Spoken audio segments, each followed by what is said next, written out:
তো 2017 সালে শুরু হলো আয়ুষ্মান ভারত। এটা একটা কি স্বাস্থ্য প্রকল্প।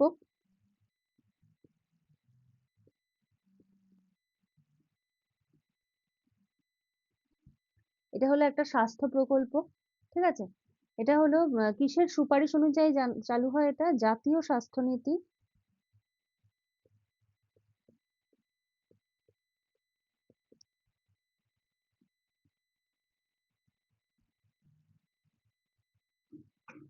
জাতীয় স্বাস্থ্য নীতি, ন্যাশনাল হেলথ পলিসি।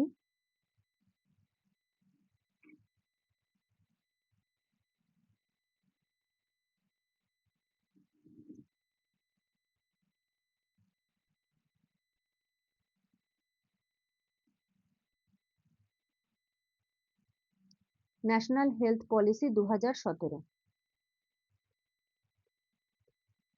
ঠিক আছে, ন্যাশনাল হেলথ পলিসি 2017 অনুযায়ী এই যে সুপারিশ আছে, এই সুপারিশ অনুযায়ী এই স্বাস্থ্য প্রকল্পটা কিন্তু চালু হয়।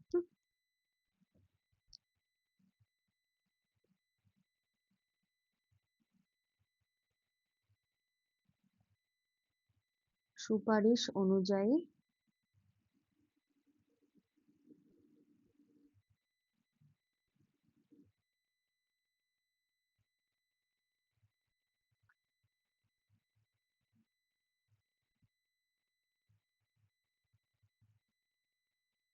এই স্বাস্থ্য প্রকল্প চালু হয়।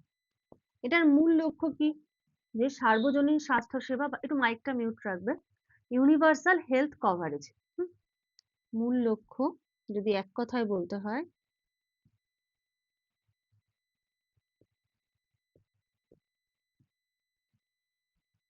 মূল লক্ষ্য হলো সার্বজনীন স্বাস্থ্যসেবা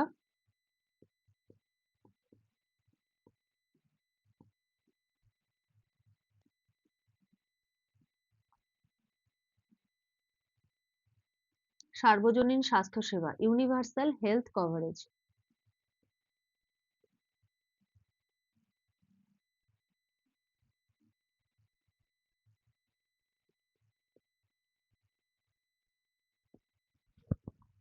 ঠিক আছে, এটা হলো মূল লক্ষ্য।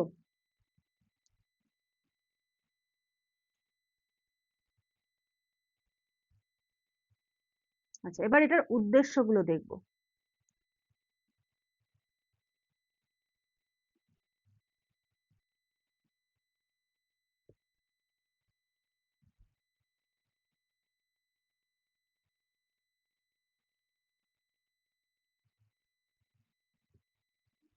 উদ্দেশ্য কি?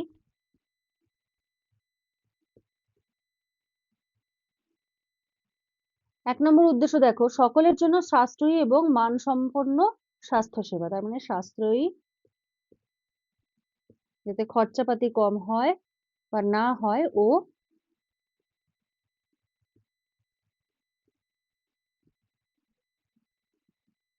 মানসম্পন্ন স্বাস্থ্য সেবা। নাম্বার 2, রোগ প্রতিরোধ, স্বাস্থ্য উন্নয়ন এবং চিকিৎসা পরিষেবা প্রদান করা।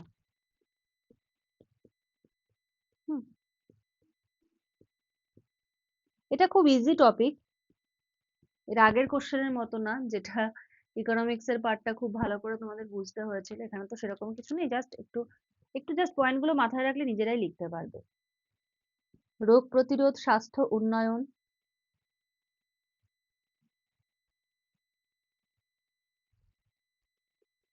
রোগ প্রতিরোধ, স্বাস্থ্য উন্নয়ন, চিকিৎসা পরিষেবা প্রদান।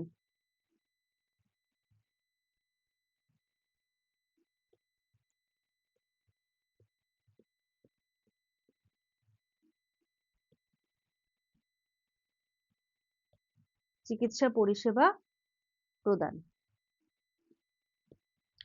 নাম্বার 3 তে কি হচ্ছে? প্রাথমিক, মাধ্যমিক এবং তৃতীয় স্তরের স্বাস্থ্য সেবাকে শক্তিশালী করা। ঠিক আছে, মানে একদম নিচু লেভেল থেকে একদম মোটামুটি মিডল বা আপার মিডল পর্যন্ত পুরোপুরি স্বাস্থ্য সেবাটাকে শক্তিশালী করা। প্রাথমিক,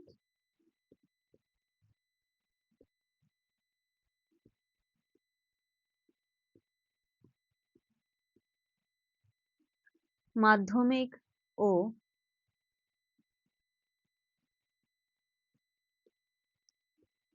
তৃতীয় স্তরের স্বাস্থ্যসেবা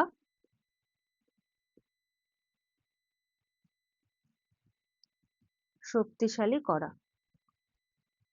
ঠিক আছে। নাম্বার 4 কি? আর্থিক বোঝা কমানো।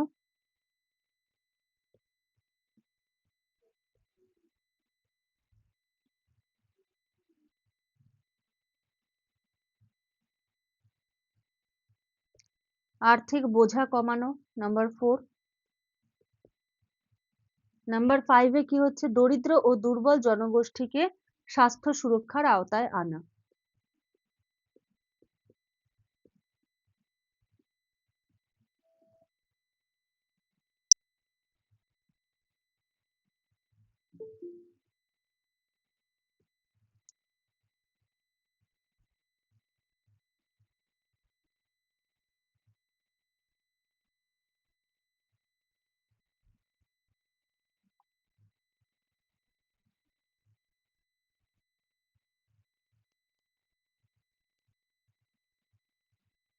দরিদ্র ও দুর্বল জনগোষ্ঠীকে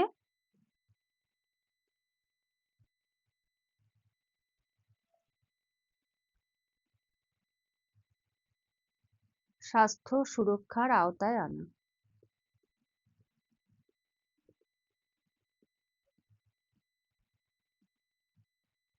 ঠিক আছে, এগুলো হলো মূল লক্ষ্য। এবার একটা প্রকল্প বাস্তবায়িত করতে গেলে সেটার তো কিছু প্রসেস রয়েছে। সরি, হ্যাঁ। এবার দেখবো প্রসেস গুলো কি কি, পদ্ধতি।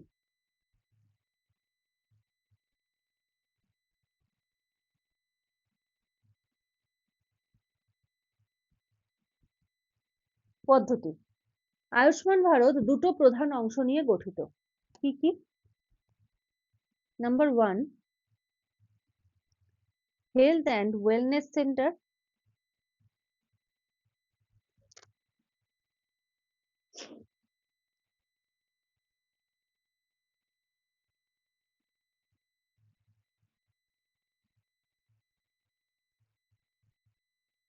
আর নাম্বার 2 হলো প্রধানমন্ত্রী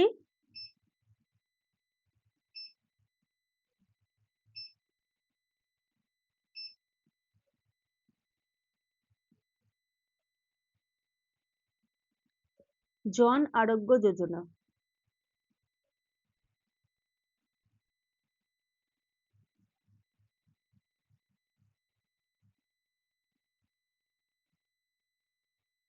ঠিক আছে, যেটাকে বলা হচ্ছে PMJAY। এগুলোর কিন্তু ফুল ফর্ম আসে তোমাদের, ঠিক আছে, বা কত সালে হয়েছে।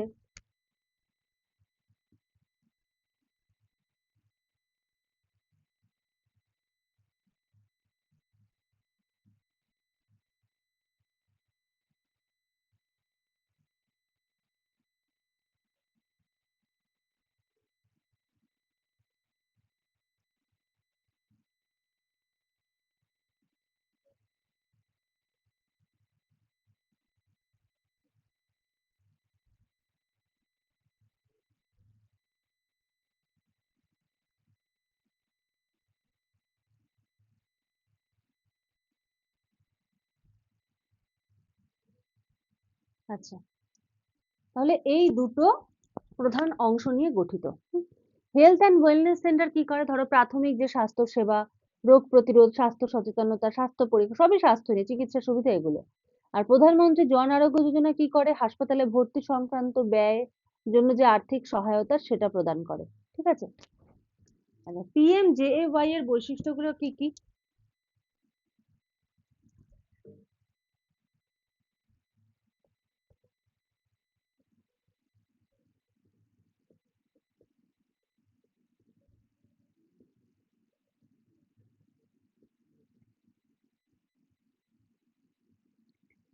PMJAY এর বৈশিষ্ট্য। এটা কি বিশ্বের বৃহত্তম সরকারি স্বাস্থ্য বীমা বা স্বাস্থ্য সুরক্ষা প্রকল্প।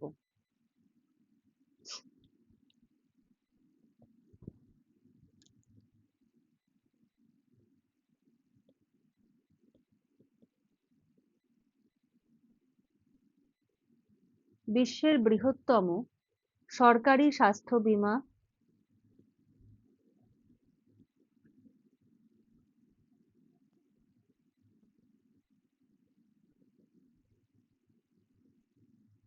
বা স্বাস্থ্য সুরক্ষা প্রকল্প।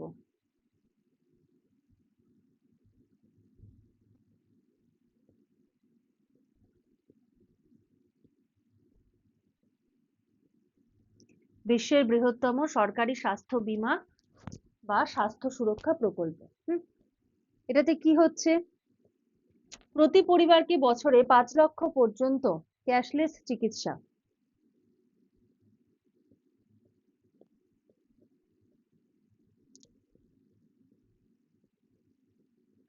প্রতি পরিবারকে বছরে বছরে 5 লক্ষ পর্যন্ত বিনামূল্যে, ক্যাশলেস না লিখে লেখো বিনামূল্যে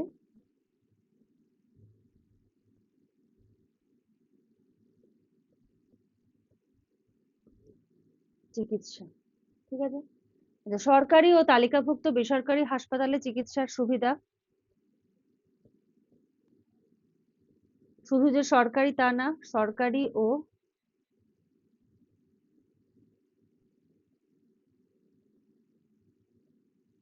তালিকাভুক্ত বেসরকারি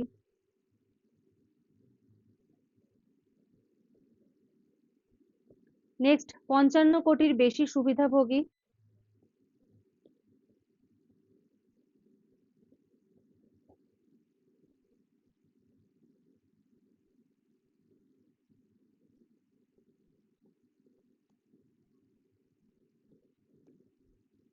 পঞ্চান্ন কোটির বেশি সুবিধাভোগী, 36,000-এর বেশি তালিকাভুক্ত হাসপাতাল,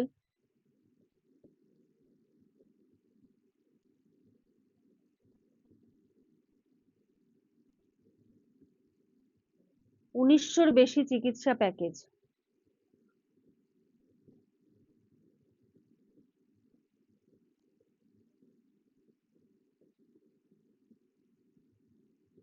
ঠিক আছে, 1900-র বেশি চিকিৎসা প্যাকেজ, এগুলো হলো PMJY এর আন্ডারে কিন্তু পড়ছে। এবারে এই যে আয়ুষ্মান ভারত প্রকল্প, এটা গভর্নমেন্ট কাদেরকে দেবে, যোগ্যতা কি? দেখো, যোগ্যতা এক্সামে সবসময় লিখতে হবে না, সেটা কোশ্চেনের ওপর ডিপেন্ড করছে। এবার যদি কোশ্চেনটা দেয় যে শুধু আয়ুষ্মান ভারত প্রকল্প সম্বন্ধে লিখতে, তখন তুমি লিখলে ঠিক আছে। এবার যদি প্রশ্নটা একটু কিছু ঘুরিয়ে দেয়, এদিক ওদিক করে দেয়, তখন কিন্তু তোমাকে যেটা চেয়েছে সেই অ্যাঙ্গেল থেকেই লিখতে হবে। তো যোগ্যতা দেখো, যোগ্যতা শহর আর গ্রামীণ যোগ্যতা আলাদা।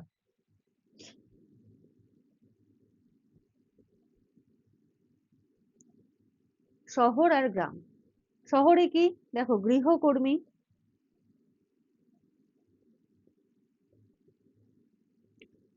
হ্যাঁ, তারপর এটা আমি বলেই দিচ্ছি, সবগুলা লিখলাম না। ধরো রাস্তার হকার এবং বিক্রেতা, নির্মাণ শ্রমিক, ড্রাইভার, পরিবহন কর্মী, নিরাপত্তা কর্মী, পরিচ্ছন্নতা কর্মী, ইলেকট্রিশিয়ান ও মেকানিক, দর্জি, কারিগর, এরা এই ধরনের যারা কাজকর্ম করে, তারা হলো শহরের পরিবার, এদের যোগ্যতার মানে এলিজিবিলিটির মধ্যে এরা পড়বে। আর গ্রামীণ পরিবার কি, এক কক্ষের কাঁচা ঘরে বসবাসকারী পরিবার, ভূমিহীন শ্রমজীবী পরিবার যাদের জমি নেই, তপশিলি জাতি এবং উপজাতি পরিবার, প্রতিবন্ধী সদস্যযুক্ত পরিবার, হ্যাঁ, যে পরিবারে প্রতিবন্ধী রয়েছে কেউ, যেসব পরিবারে কর্মক্ষম প্রাপ্তবয়স্ক সদস্য নেই, তারা কিন্তু এই আয়ুষ্মান প্রকল্পের আন্ডারে চলে আসবে। আরেকটা ভাগ রয়েছে হলো প্রবীণ নাগরিক।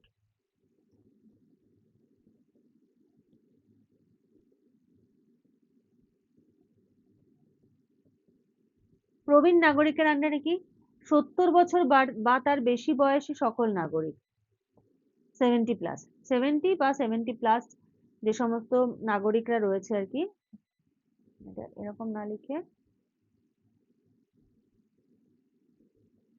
হয় 70 বা তার থেকে বেশি যারা আছে, তারা কিন্তু এলিজিবল হবে। ঠিক আছে, আচ্ছা, এবার এটা সুবিধা বা গুরুত্ব কি? দেখো, অলরেডি আমরা কিন্তু বৈশিষ্ট্যের মধ্যে সুবিধাগুলো অলরেডি পড়ে ফেলেছি। তো আমরা কোন কোন পয়েন্ট গুলো, দেখো এক্সামে লিখতে গেলে তোমাকে লিখতে তো হবে, নাহলে তুমি পয়েন্ট বা হেডিং বাড়াবে কি করে? তাহলে এবারে কি হেডিং করবে,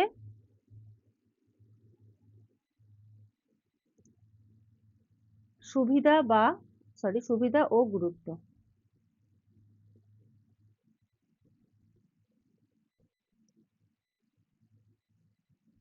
সুবিধা ও গুরুত্ব। সুবিধা ও গুরুত্বের মধ্যে কি কি পড়ছে দেখো। 1 নম্বর আর্থিক সুরক্ষা।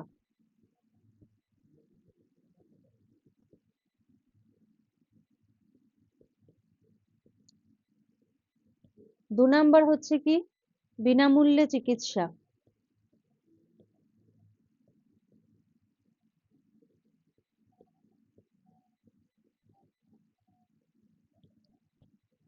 3 নম্বর পূর্ববর্তী রোগের কভারেজ।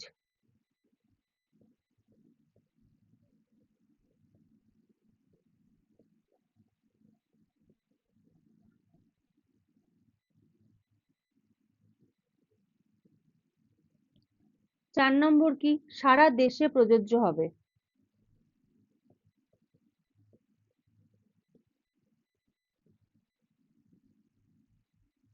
মানে তুমি যদি আয়ুষ্মান ভারত কার্ড তোমার থাকে, তুমি যদি মনে করো যে আমি বাইরের স্টেটে গিয়ে চিকিৎসা করাবো, ডাক্তার দেখাবো, তো সেক্ষেত্রে বাইরের স্টেটে তালিকাভুক্ত যে হসপিটাল বা বেসরকারি, সরকারি বেসরকারি যাই হোক, সেখানে গিয়েও তুমি কিন্তু সুবিধা পাবে। এই কার্ড কিন্তু সারা দেশে এটা তুমি ইউজ করতে পারবে। আচ্ছা, চিকিৎসা ব্যয়ের মধ্যে কি কি রয়েছে অন্তর্ভুক্ত, এটা জানাটা খুব দরকার।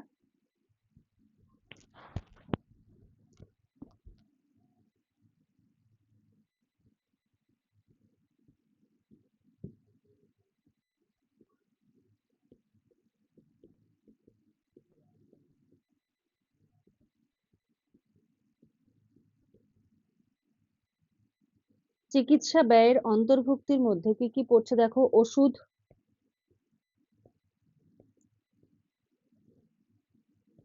2 নাম্বার ডায়াগনস্টিক পরীক্ষা,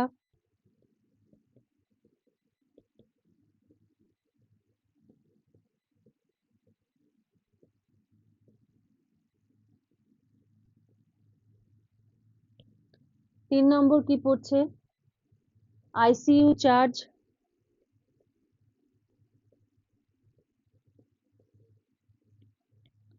4 নম্বর operation theatre charge,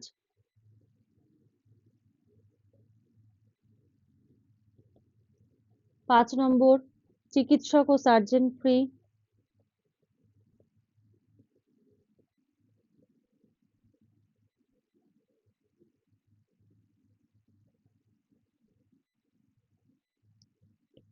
6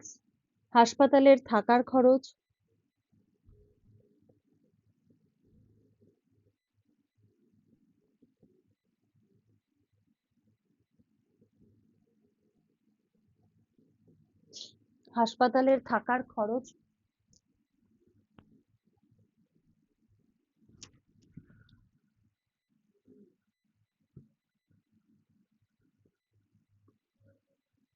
3 days hospitalization,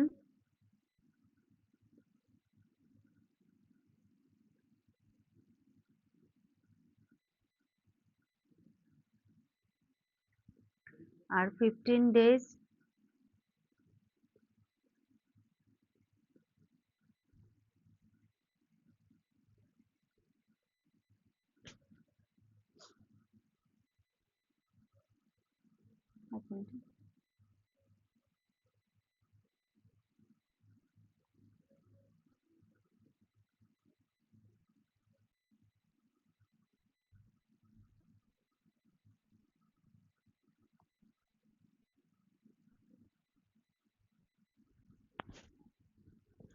expenses,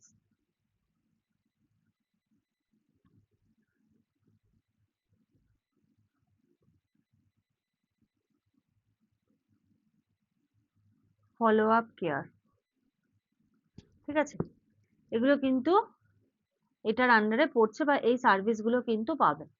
এবার কি কি অন্তর্ভুক্ত রয়েছে সেটা দেখলাম, এবার জানতে হবে কি কি অন্তর্ভুক্ত নয়।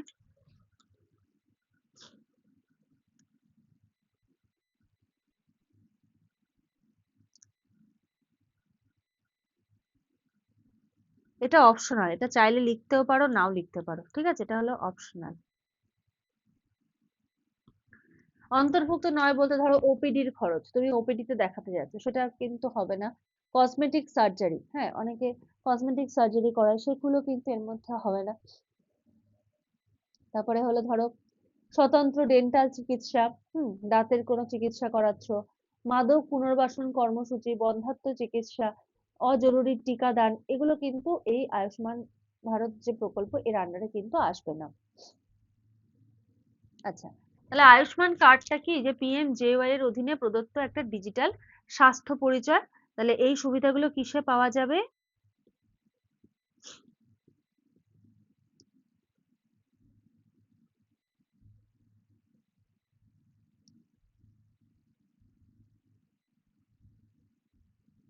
আয়ুষ্মান কার্ড, ঠিক আছে, এখানে এটার সুবিধা কিন্তু পাওয়া যাবে।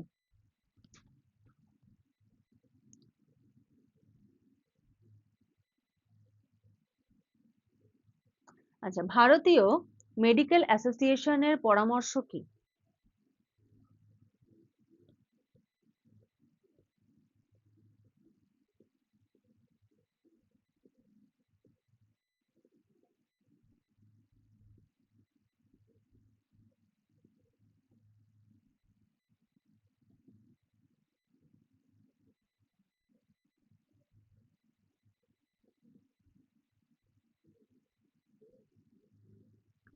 ভারতীয় মেডিকেল অ্যাসোসিয়েশন এর পরামর্শ কি? সরকারি হাসপাতালকে প্রকল্পের বাইরে রাখা উচিত। ঠিক আছে, ভারতীয় মেডিকেল অ্যাসোসিয়েশন কি বলে? যে সরকারি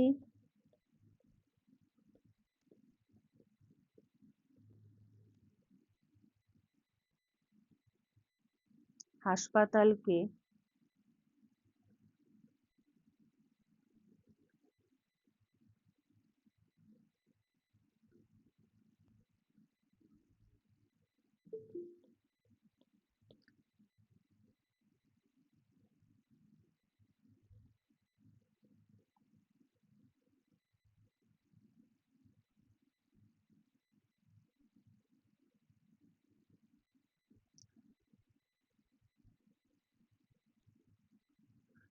সরকারি হাসপাতালকে প্রকল্পের বাইরে রাখা উচিত। সরকারি হাসপাতালকে সরাসরি অর্থায়ন করা উচিত। মানে প্রকল্প, সরকারি গভর্নমেন্ট হসপিটালে কি, গভর্নমেন্ট হসপিটাল তো সবই ফ্রি হওয়ার কথা না? তো গভর্নমেন্ট হসপিটালকে অর্থায়ন করা হোক, হ্যাঁ, অর্থ দিয়ে সাহায্য করা হোক। আর বাকি তার জন্য আলাদা করে কার্ডের কোনো প্রয়োজন নেই, এটা ইন্ডিয়ান মেডিকেল যে অ্যাসোসিয়েশন তার একটা পরামর্শ। সরকারি হাসপাতালকে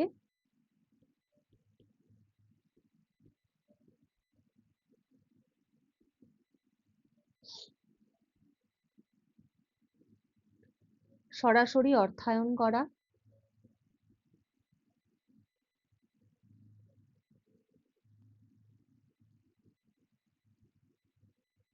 3 নম্বর কি? বীমা ভিত্তিক ব্যবস্থার পরিবর্তে কর ভিত্তিক ট্যাক্স ফান্ডেড স্বাস্থ্য পরিষেবা চালু করা।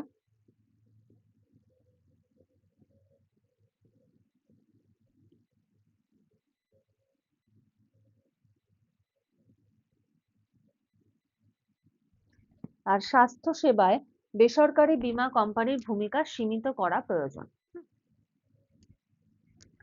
তো এইগুলো হলো ভারতীয় মেডিকেল অ্যাসোসিয়েশন এই প্রস্তাবগুলো দিয়েছে। তো সব মিলে কি, যে আয়ুষ্মান ভারত প্রকল্প যাদের প্রয়োজন তাদের জন্য একটা গোল্ডেন অপরচুনিটি এটা বলা যেতে পারে। যে যাদের পক্ষে মনে করো কোনো একটা রোগের চিকিৎসা করা চট করে সম্ভব না, ঠিক আছে, খুব দরিদ্র দুর্বল জনগোষ্ঠী যারা আছে, আর্থিক সুরক্ষা প্রদান করে, তাদের জীবনটাও তো সুন্দর হওয়া উচিত, তাদেরও তো সুস্থভাবে থাকার অধিকার রয়েছে। তো তারা, যাদের পক্ষে সম্ভব না, তারা এই কার্ডের মাধ্যমে কিন্তু, বিভিন্ন সুবিধার মাধ্যমে কিন্তু নিজেদেরকে সুস্থ বা ঠিকঠাক ভাবে রাখতে পারবে। ঠিক আছে, তো এই গেল হলো আয়ুষ্মান ভারত প্রকল্প। আচ্ছা, এটার পিডিএফ নোটস তোমরা পেয়ে যাবে, রেকর্ডিং ক্লাসটাও আপলোড হবে, হয়ে লিংক দেওয়া হবে। অ্যাপে একটু প্রবলেম চলছে, ঠিক আছে, এটা একটু প্রবলেমটা সলভ করে নি। এটার নোটটা তোমরা কালকের মধ্যে পেয়ে যাবে, ঠিক আছে, বা রাতের মধ্যে, আজকে রাতের মধ্যে পেয়ে যাবে।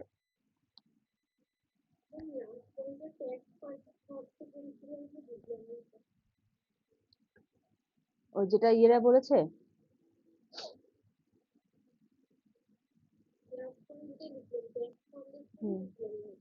বলছি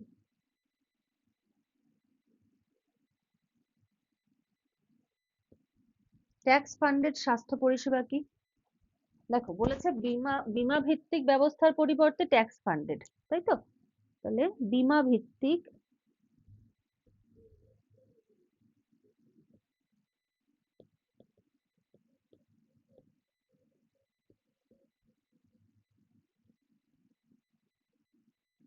পরিবর্তে কর ভিত্তিক। বলেছে ইন্স্যুরেন্সের বদলে ট্যাক্স ফান্ডেড করা। ট্যাক্স ফান্ডেড করা মানে কি, যে যেখানে সরকার জনগণের কাছ থেকে যে কর বা সংগৃহীত যে করের যে অর্থ সেটা দিয়ে সরাসরি স্বাস্থ্য সেবায় ব্যয় বহন করবে। ঠিক আছে, কোনো ইন্স্যুরেন্সের ব্যাপার না। সরকার কি করছে, জনগণের কাছ থেকে তো ট্যাক্স নিচ্ছে, গভর্নমেন্ট হ্যাঁ কি পাচ্ছে, ট্যাক্স পাচ্ছে। তো গভর্নমেন্ট ট্যাক্স, আমরা গভর্নমেন্টকে ট্যাক্স কি জন্য পে করি, যাতে গভর্নমেন্ট ঠিকঠাক ভাবে চলে, তাই তো? তো গভর্নমেন্ট ট্যাক্স পাচ্ছে কাদের থেকে, জনগণ থেকে। এবার এই আইএমএ বলছে যে যেই ট্যাক্সটা পাওয়া যাচ্ছে জনগণের থেকে, সেই ট্যাক্সটাকেই গভর্নমেন্ট আবার এই স্বাস্থ্য সেবায় ইউজ করুক। ঠিক আছে, তাহলে কি রোগীদের কোনো রকম বীমা কোম্পানি ইন্স্যুরেন্স কিন্তু কোনো রকম কোনো করার প্রয়োজন পড়বে না।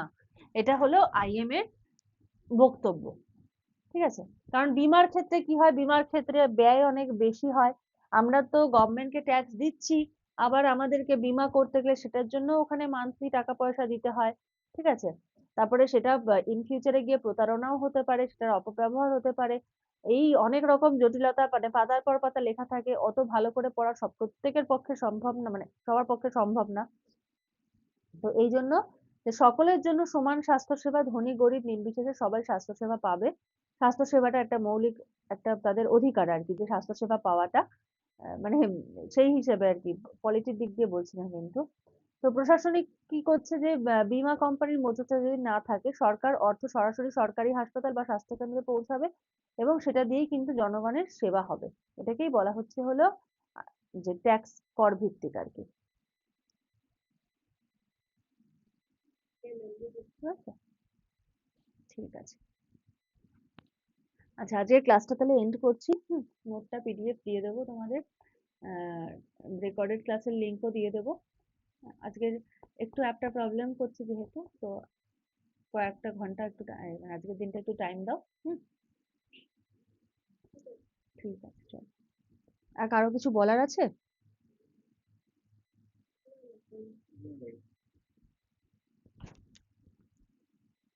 বাকিরা, সায়ন, মাম, ফরিদ? ঠিক আছে, ক্লাস এন্ড করছি তাহলে, হ্যাঁ।